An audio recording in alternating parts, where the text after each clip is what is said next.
and welcome. Today we're going to look at the Calico Cat in RCM Prep B level in a repertoire that's for piano on page 11. So if you have a book, you can open page 11. Otherwise, you can just follow the music that I'm going to share on the screen. Okay, so before we get to all the details about this music, let's talk about the big picture. So big picture is always the important thing to think about before you go into the details. So let's look at the title for just a second, the Calico Cat. So a Calico Cat is a type of cat that has three kind of typical colors, so usually like black, grayish, and brown, and white. So you can just imagine a typical cat with that three-color hair color, and then just think about what this Calico Cat, this particular one, is doing in the song, because it's all about her. So that's what we're going to talk about in the next minute or two. So look at the tempo marking there. It says lively, and quarter beat per is 152 to 176. So I've just set up my metronome at 152. So let's listen to that beat and see how fast this goes. 1, 2, 3, 4. 1, 2, 3, 4. That's pretty fast, right? Because it's lively. That means this Calico Cat is not sleeping on the couch, but she's active, doing something. So what is she doing? Now, let's pay attention to how the notes are going inside this music. So you notice that in the right hand, we started with a low note. We're gonna find out what this low note is in a minute. And then there are 5 notes going up by steps. And then here's the same pattern and then same pattern. So every time there's a 5-note pattern, it just moves up a little higher on the piano range. And then there is a forte ending in the first line with accent with staccato. So what is she doing here? My imagination, maybe not same with yours, but is that maybe she's just climbing up the steps in the house and then go higher and higher. And then she went to the top of the second floor, that she's so happy that she's just jumping with joy. I don't know if cats will jump for joy if they get to a higher place. Or she's just climbing that, the roof, steep roof, just one step at a time, and then go to the top of the roof. And then she's going, meow, look at me, ha ha, I've got. And then just bragging about her success to the neighbor cats, right? I have no idea, but you can just think about your own version of what this Calico Cat is doing. And it's so important that you have that imagination, because music is storytelling in the form of using a music instrument. So if you don't have a story in your mind, what are you communicating? You're just making a bunch of nice sounding noise, but it doesn't have any communication material any material to communicate with, right? Now, let's take a look at the second line here, and then you notice that same pattern is happening. So starting with the low note, this cat is going up, and then bang, there's a little bit of joyous ending in the second line. However, when you look at the third line, she starts with the piano. So what does it mean? Now she's not making a lot of noise, or she's maybe walking a little quietly, and then notice how the notes are going down this time. So maybe she's going down the stairs or coming down from the roof, and then she does the same thing in the second pattern here, and then end with a little forte. So that's really interesting. And for the right hand, she's not, the right hand is not communicating her movement per se, but it's now left hand showing that she's going from even a lower position and then keeps going up high. And then there's bang, bang, bang at the end. So maybe the neighbor's cat cats join her with the joyful jumps at the end. That's why maybe there are 6 notes altogether at the same time. I have no idea, but you could just make up your own story that way. Okay? So that's the story of the Calico Cat. Now let's look at the musical part of it. Now, when you look at the musical part, it's very important that you start with the big picture, just like how you start thinking about the big picture of what this music is all about, as if it's a story. Okay? So when we look at the music, here are the 2 things that I always tell my students to question and then figure out at from the get-go. So the first thing is that key. This is it. So key is really important because it kind of creates that setting, the environment of this musical story to take place. If it's in the key of C major, you know that there's a little happy, open feel. But if it's in the key of A minor, there's a little maybe tension there, there's a little closeness, tightness, or a little bit of darkness that you don't feel in key of C major. So now let's figure out what that key this Calico Cat is in.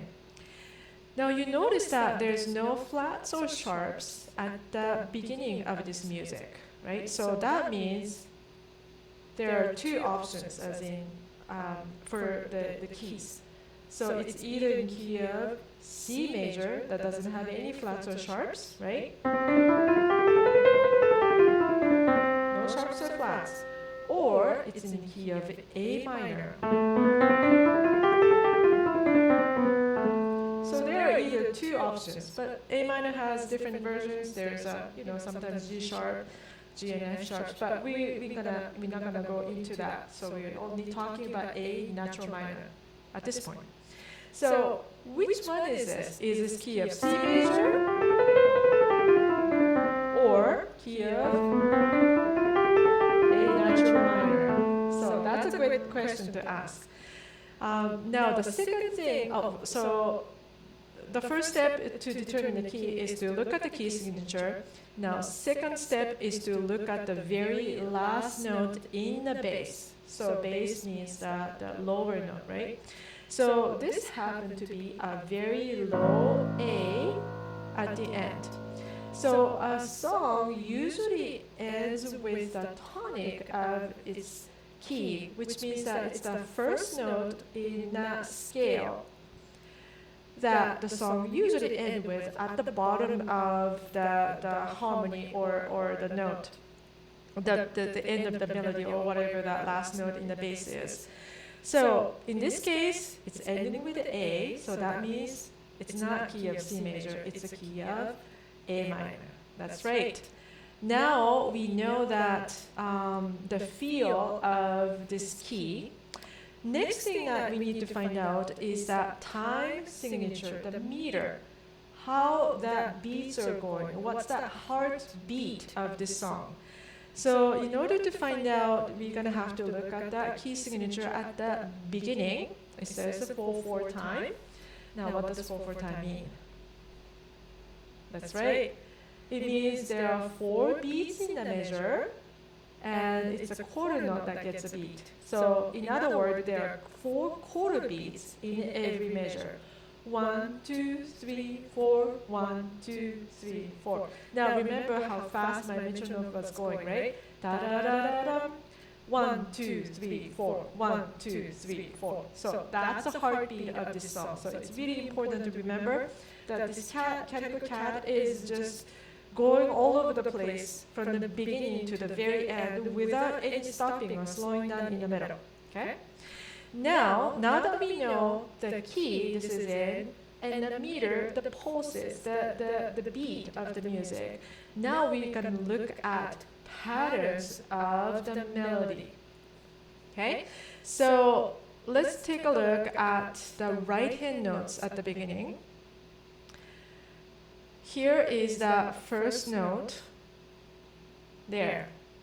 Second leisure line note off the treble staff. Now, what note is this? That's right, it's an A. a skip below the middle C, right? If it's only one leisure line note, that's a middle C or do, but it's a skip down from there, so that makes this an A or La. Now you notice that the next four notes are all steps away from each other. That means you're gonna have to place your right hand into A, B, C, D, E, La, Ti, Do, Re, Mi, hand position to start with, right? Now let's play each note one at a time, just like that. Now the next measure, it's starting the same pattern, but starting from the one octave higher A or La. Same pattern. Now same pattern, one octave higher. So if you can capture that 5-note pattern is repeated over and over, you don't have to read one single note at a time. You can just find out what's the first note and then play the rest without even reading them. And then the same thing in the second line, La, Ti, Do, Re, Mi, La, Ti, Do, Re, Mi, repeat it. And then the third line, this is where she gets a little quiet, right? And then start from the high place, top of the roof or top of the stairs, and then going down by skips. So that's really important pattern to notice that she's not taking steps anymore. So it's a big leaps that she's taking. So what's the first note in measure 9? That's the third leisure line note above the treble staff. Now you know that the second leisure note above the treble staff is that C, high C, right? Or high Do, which is right here. And then so you notice that it's a skip up from there, so you know that this is an E or Mi. So place your finger 5 on the Mi, and then do the skips. Mi, Do, La, Do, Mi, Do, La, Do, like that. Notice that I put a little more weight on the first note in each measure because it's a dotted quarter note. Dotted quarter note is a little heavier than regular quarter beats, right? And then going from Re, Do, Ti, La, Sol, Fa, Mi. So starting on the D, which is the half step down from the Mi or E. And then you notice that I flipped my hand over doing that scale fingering just because by the time I hit the A, I don't have any more fingers left to go down on the keyboard with. So as the finger number suggests, I'm gonna flip my hand and then catch the G with finger 3. Phew, then I have enough fingers to go down to that last note E with. Okay? So that's the pattern that you're gonna do from the next measure. Starting on that 1 octave lower Mi. Re, Do, Ti, La, Sol, flip again, Fa, Mi. That's it. Now for the right hand, the rest of that song is only with the blocked chords. Blocked chord is the chord that's played at the same time, not one note at a time. So the first blocked chord is the A minor. So you're going to put your right hand into that starting A minor hand position and then play that triad. Okay? A minor and then A minor again, as you might have guessed already, and then A minor again. And then here's the E7. So G sharp, D, and then E, Sol sharp, Re, Mi.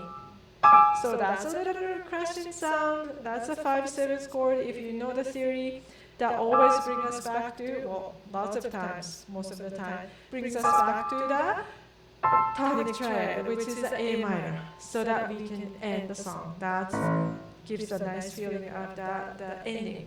Okay, so that's the right hand. Now let's look at the left hand. Okay, let's go back to the very beginning.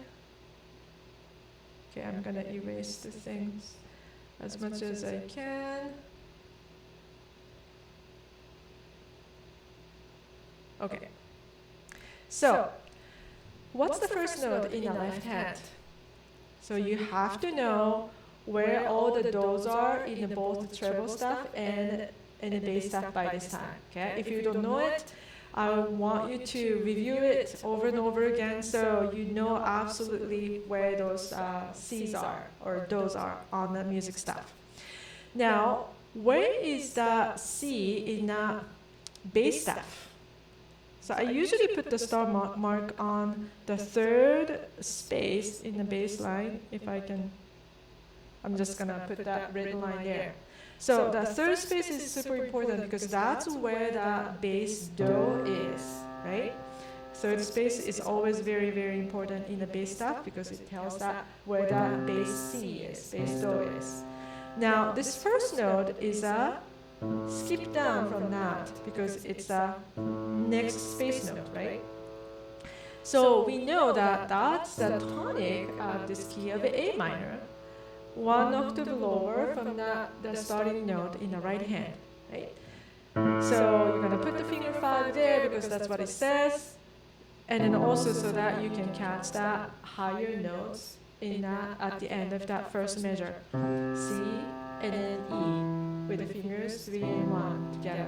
So it's gonna go like this: 1, 2, 3, 4. 1, 2, 3, 4. 1, 2, 3, 4. Good job filling in all the rest.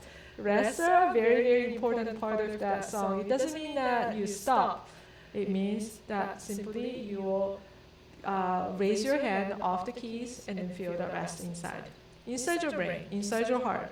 That's part of the music. And then at the end of the first line, it's gonna have the second crashing interval there with a forte and accent.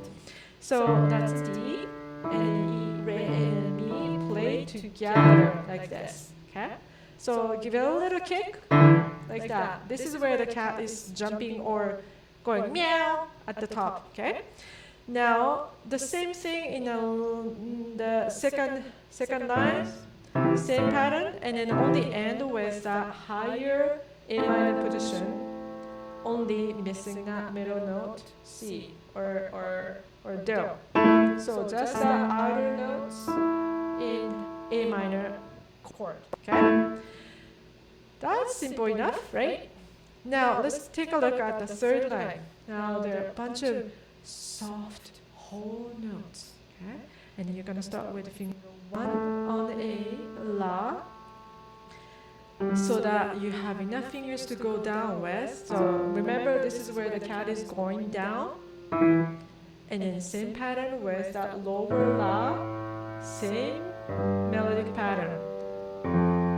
Only ended with extra mi at the end, like that. So that's measure 16. Staccato mi, and then now left hand is the cat going up the stairs. Rest, rest, and then end with 5/7, and then one chord, one minor chord. So that's what that left hand is doing. Now I'm gonna play this whole song from the beginning to the end. I want you to imagine what this cat is doing in a particular place in the song so that you have a story to communicate through your note playing, okay? So this is how I would like to play. Well, my head is going wild with thinking about what's this Calico Cat is thinking or planning or seeing, feeling, and then what kind of excitement she has, because that's what I want to communicate through my piano playing. So I hope you can catch that. If not, I didn't do a good job, but I will try my best, okay? So here goes.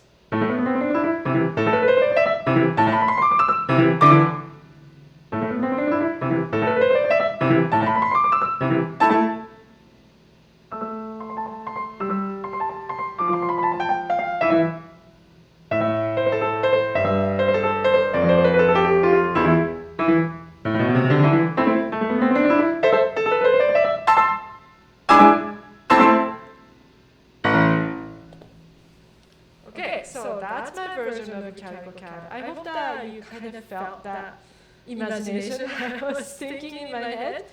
Again, this is really important as you study all that music, you're not just learning that technique under your fingertips, but you're communicating what you're feeling inside through your fingers, so that other people can feel the excitement and joy that you have inside of you already. So have fun learning this song, and I hope that this tutorial has helped you a little bit. And if you have any questions, you can reach me directly if you have my information. If not, you can just type the information or the questions at the comments below, and then I'll help you as much as I can. Have a great day. See you in the next video.